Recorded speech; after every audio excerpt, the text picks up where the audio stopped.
Wow. Excellent. Excellent worship. Penyembahan yang luar biasa. Thank you, piano player. Terima kasih pemain piano. Thank you, guitar player. Terima kasih pemain gitar. Thank you, bass guitar. Terima kasih pemain bass. And those are the littlest drums I've ever seen. Pemain drum yang paling kecil yang pernah lihat. That's wonderful. And great three singers did a very good job. Thank you very much. Dan 3 singer yang melakukan penyembahan dengan baik. And thank you, computer man. Terima kasih untuk yang mengoperasikan komputer. What a privilege to be with you today. My name's David, and I'm from Canada. Sangat satu kebahagiaan bisa ada pelayanan bersama di sini bersama saudara-saudara Pastor David dari Kanada. What attracted me to engage mission? Sangat menarik buat Pastor David untuk pelayanan misi.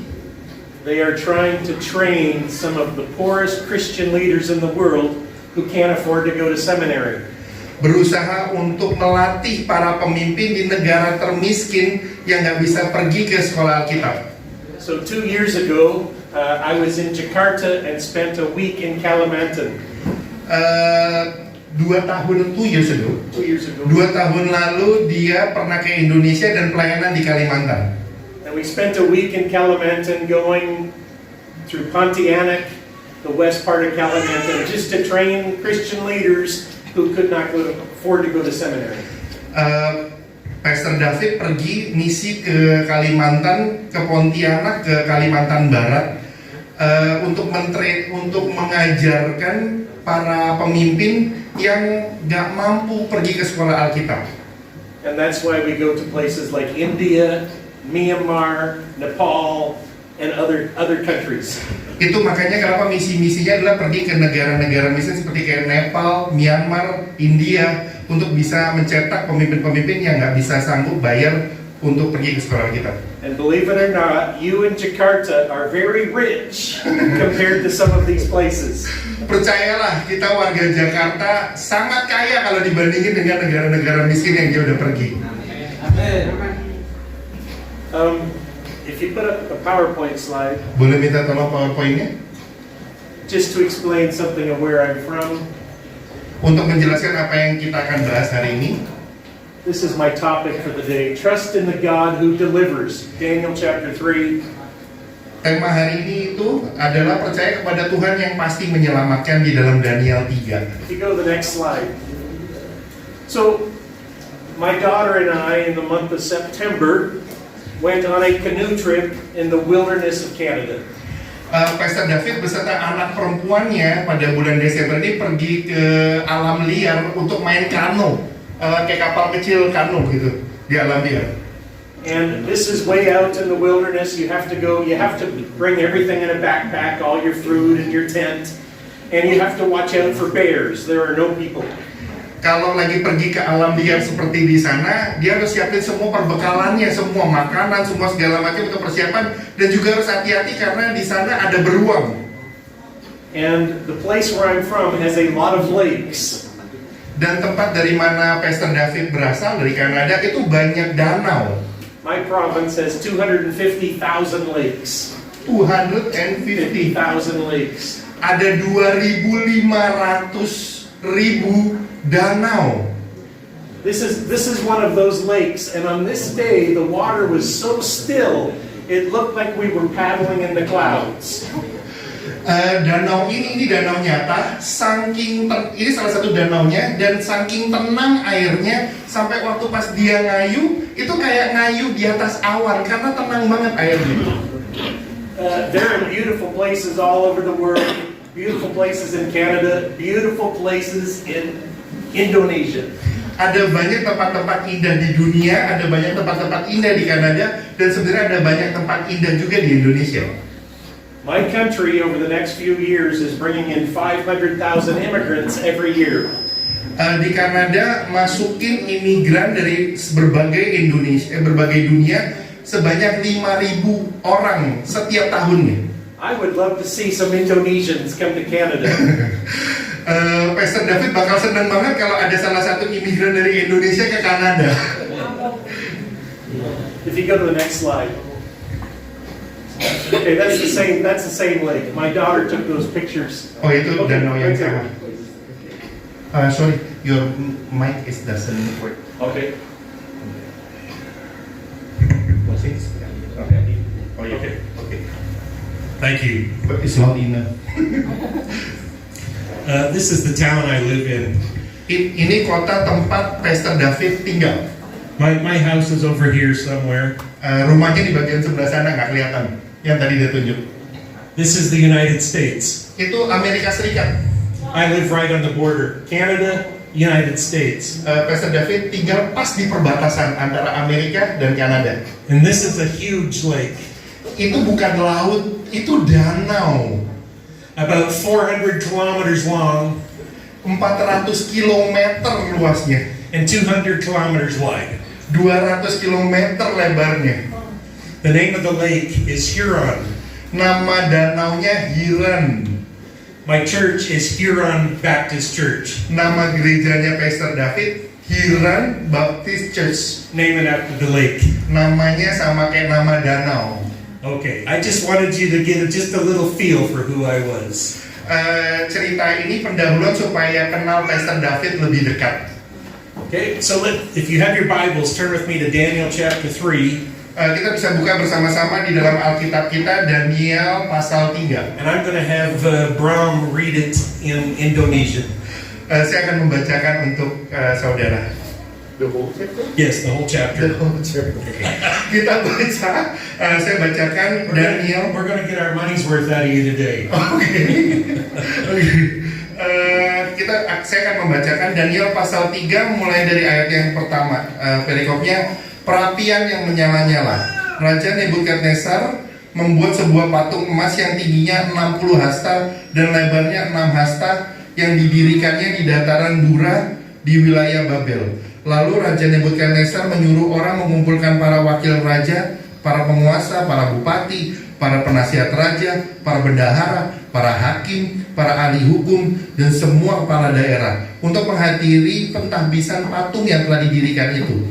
Lalu berkumpullah para wakil raja, para penguasa, para bupati, para penasihat raja, para bendahara, para hakim, para ahli hukum, dan semua kepala daerah untuk menghadiri pentahbisan patung yang telah didirikan Raja Nebukadnezar itu. Dan berserulah seorang bentara dengan suara nyaring, beginilah dititahkan kepadamu, hai orang-orang dari segala bangsa, suku bangsa dan bahasa, demi kamu mendengarkan bunyi sangkakala, seruling, kecapi, rebab, gambus, serdam, dan berbagai jenis bunyi-bunyian. Maka haruslah kamu sujud menyembah patung yang telah didirikan Raja Nebukadnezar itu. Siapa yang tidak sujud menyembah akan dicampakkan seketika itu juga ke dalam perapian yang menyala-nyala. Sebab itu demi segala bangsa mendengar bunyi sangkakala, seruling, kecapi, rebab, gambus, dan berbagai jenis bunyi-bunyian, maka sujudlah orang-orang dari segala bangsa, suku bangsa dan bahasa, dan menyembah patung emas yang telah didirikan Raja Nebukadnezar itu. Pada waktu itu juga tampillah beberapa orang Kasdim menuduh orang Yahudi. Berkatalah mereka kepada Raja Nebukadnezar, ya Raja, kekalah hidup tuanku. Tuanku Raja telah mengeluarkan titah bahwa setiap orang yang mendengar bunyi sangkakala, seruling, kecapi, rebab, gambus, serdam, dan berbagai jenis bunyi-bunyian haruslah sujud menyembah patung emas itu. Dan bahwa siapa yang tidak sujud menyembah akan dicampakkan ke dalam perapian yang menyala-nyala. Ada beberapa orang Yahudi yang kepada mereka telah tuanku berikan pemerintahan atas wilayah Babel, yakni Sardak, Mesak, dan Abednego. Orang-orang ini tidak mengindahkan titah tuanku, ya Raja. Mereka tidak memuja dewa tuanku dan tidak menyembah patung emas yang telah tuanku dirikan.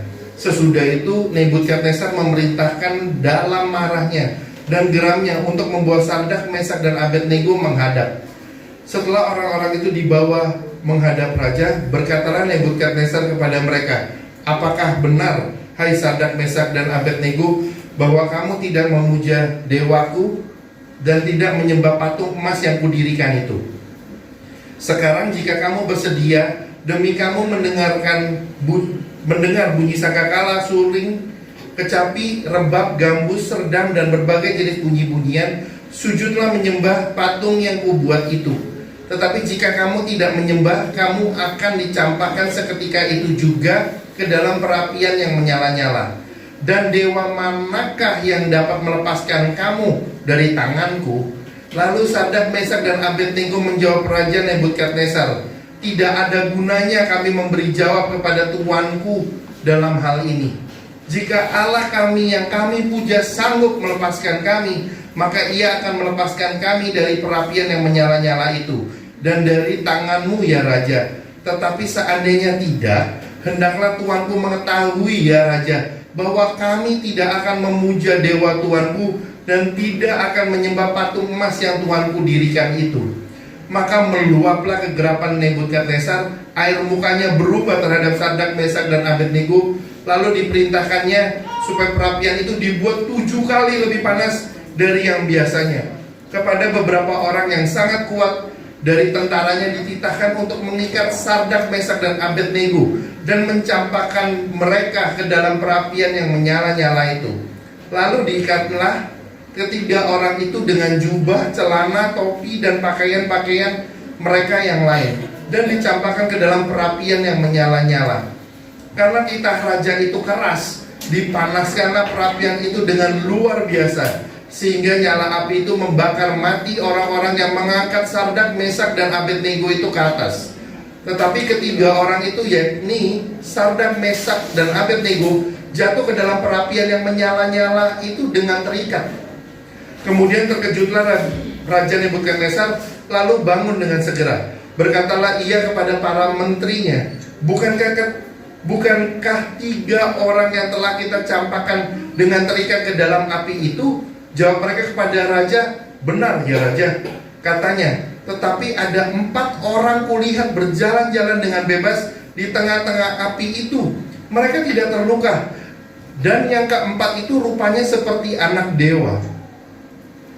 Lalu Nebukadnezar mendekati pintu perapian yang menyala-nyala itu. Berkatalah ia, Sadraq, Mesak, dan Abednego, hamba-hamba Allah yang maha tinggi, keluarlah dan datanglah kemari. Lalu keluarlah Sadraq, Mesak, dan Abednego dari perapian itu. Dan para wakil raja, para penguasa, para bupati, dan para menteri raja datang berkumpul. Mereka melihat bahwa tubuh orang ini tidak mempan oleh api itu, bahwa rambut di kepala mereka tidak hangus, jubah mereka tidak berubah apa-apa, bahkan bau kebakaran pun tidak ada pada mereka. Berkatalah Nebukadnezar, terpujilah Allah Sadraq, Mesak, dan Abednego. Ia telah mengutus malaikatnya dan melepaskan hamba-hambanya yang telah menaruh percaya kepadanya dan melanggar titah raja dan yang menyerahkan tubuh mereka, karena mereka tidak mau memuja dan menyembah Allah manapun kecuali Allah mereka. Sebab itu aku mengeluarkan perintah bahwa setiap orang dari bangsa, suku bangsa, ataupun bahasa manapun ia yang mengucapkan penghinaan terhadap Allahnya Sadraq, Mesak, dan Abednego akan dipenggal-penggal dan rumahnya akan dirobohkan menjadi timbunan puing, karena tidak ada Allah lain yang dapat melepaskan secara demikian itu. Lalu raja memberikan kedudukan tinggi kepada Sadraq, Mesak, dan Abednego di wilayah Babel. Amin. Wow, I'm tired now. Thank you. If you put up the next slide that I have. So,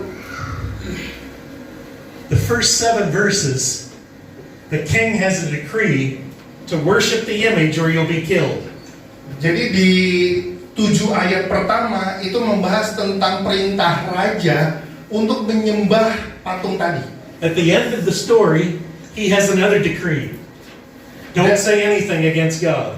Dan di akhir ayat akhirnya malah raja yang sama memberikan perintah, gak boleh ngomongin Tuhan yang tadi dengan sembarangan, kalau nggak dibunuh. And this is a typical Bible story where it folds back on itself. Jadi ini adalah cerita pada umumnya, cerita di dalam Alkitab yang Tuhan tuh bisa merubah sesuatu.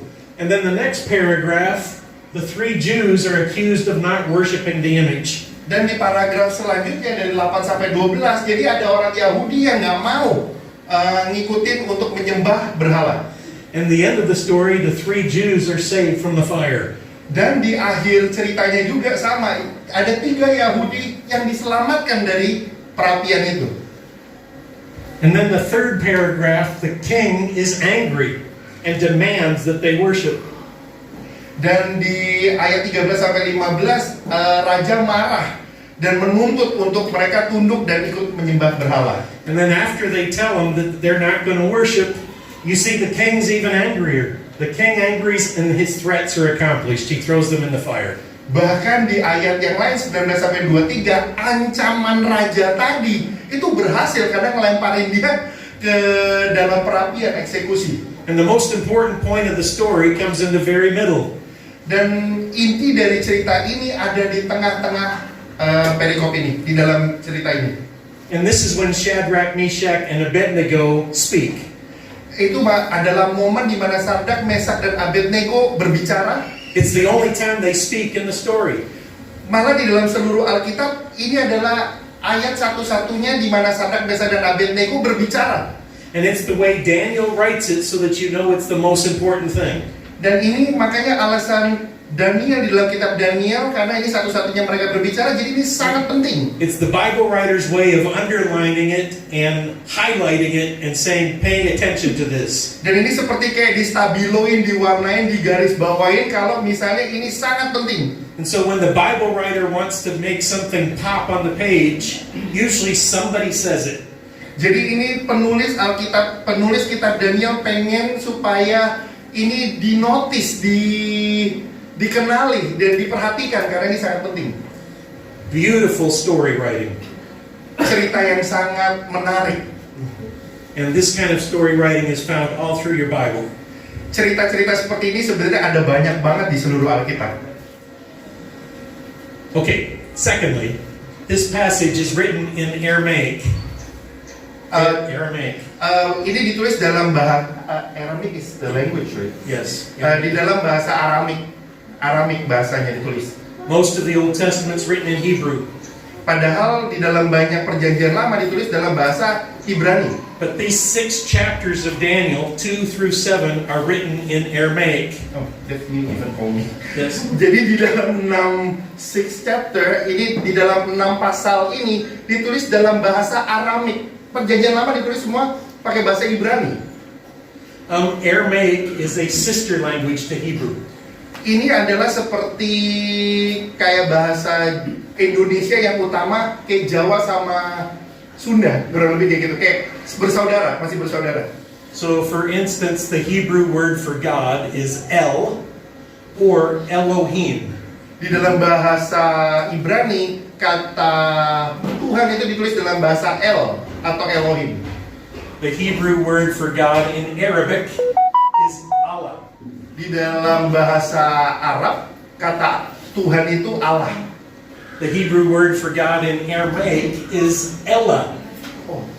Bahasa Tuhan di dalam bahasa Aramik adalah Elah. Very similar. Hampir sama sih sebenarnya. They're related languages. Mereka satu rumpun bahasa. But I think it's written in Aramaic. That's the language of the Gentiles, the other nations. Sebenarnya bahasa Aramik itu dipakai sama bangsa lain, sebenarnya ada yang pakai sebagai bahasa utama. You see, God is not just the God of the Jews, He's also the God of all peoples. Tuhan tuh membuktikan kalau dia bukan cuma Tuhan untuk orang Yahudi, tapi juga untuk bangsa-bangsa lain sebenarnya atas seluruh dunia. And the major point of the book of Daniel is that God is in control of all things. Dan di dalam buku Daniel membuktikan bahwa Tuhan tuh berkuasa untuk segala hal, including every nation. Bahkan untuk seluruh dunia. And God's plans are always accomplished. Dan rencana Tuhan itu selalu berhasil. And every king does what God wants him to do. Dan Tuhan punya rencana buat semua raja yang lagi berkuasa. And nations rise and fall because of what God wants. Dan negara bisa maju atau hancur itu karena kemauan Tuhan. That's the major idea in the whole book of Daniel. Itu ide dasar dari semua penulisan kitab Daniel ini. So now let's talk about this chapter. Yuk kita mari sama-sama bahas tentang perikop ini, pasal ini. The king wants to make this a big deal, so he makes a huge statue. Jadi raja punya ide mau bangun patung gede banget. And he has all the musicians, all kinds of different musical instruments. Dia punya semua musisi, dan semua alat musik. And he gathers all the important people of the empire. Dan dia panggil semua orang-orang penting di seluruh negara. And the music plays. Da da da da da da da da. Dan musiknya mulai dengan kayak gitu. Ta da da da na na na na. Very good. I'm following well. And everybody bows down. Dan semua orang sujud. You can imagine them looking around because there are 3 that are standing up. Terus tiba-tiba pas lagi dilihat-lihat semua orang lagi sujud, ada 3 orang lagi berdiri. It's easy to see them. Ya semua gampang banget lihat karena cuma 3 mereka yang berdiri. And I think maybe the music plays again. Da da da da da da da da da da. Musiknya makin kenceng mainnya. And then it stops and they bow down again. Dan semuanya sujud lagi. There are those 3 again. They're not bowing down. Tapi 3 orang itu tetap gak bersujud. First thing I want you to see from the text is that it says Nebuchadnezzar set the image up. Set what? Set the image up. Oh, jadi Raja Nebukadnezar ini udah ngatur untuk semua bisa taat kurang lebih. He set up something you're supposed to worship and serve. Dia udah mengatur untuk mereka semua bisa sujud dan menyembah. Why would you worship and serve anything that somebody has to stand up? Ya kenapa kalau misalnya kita harus, dia udah ngatur, udah menyembah, kenapa masih ada yang berdiri kurang lebih kayak gitu. And yet we worship and serve things that men make all the time. Tapi kita tuh sering banget menyembah sesuatu yang manusia buat.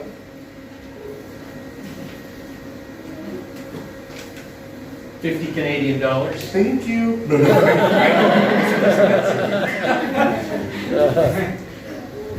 Ini 50 dolar Kanada. Ini $1 Amerika Serikat. Ini semua kenal. 100.000 rupiah. Men make these things. Manusia buat ini. What are they really worth? Sebenarnya berapa sih nilainya? Really, they're not worth anything, are they? Sebenarnya ini nggak benar-benar berharga. We attach value to these and we spend our whole lives for them. Kita bergantung dan menghargai, nyari, bersusah payah selama hidup kita untuk nyari ini. Things that are made by men. Apapun yang dibuat sama manusia, And it's possible dan itu mungkin, that next year they'll be worth nothing. tapi tahun depan bisa nggak ada harganya. You see, it's an illusion. Ini kayak seperti ilusi aja. So why would you spend your life serving and worshiping these things? Kenapa kita harus habisin seumur hidup kita melayani dan ngejar ini semua? Oh iya. I thought it would stay with me. I don't worship them, but I don't want to lose them. Dia nggak menyembahnya, tapi dia juga nggak mau kehilangan.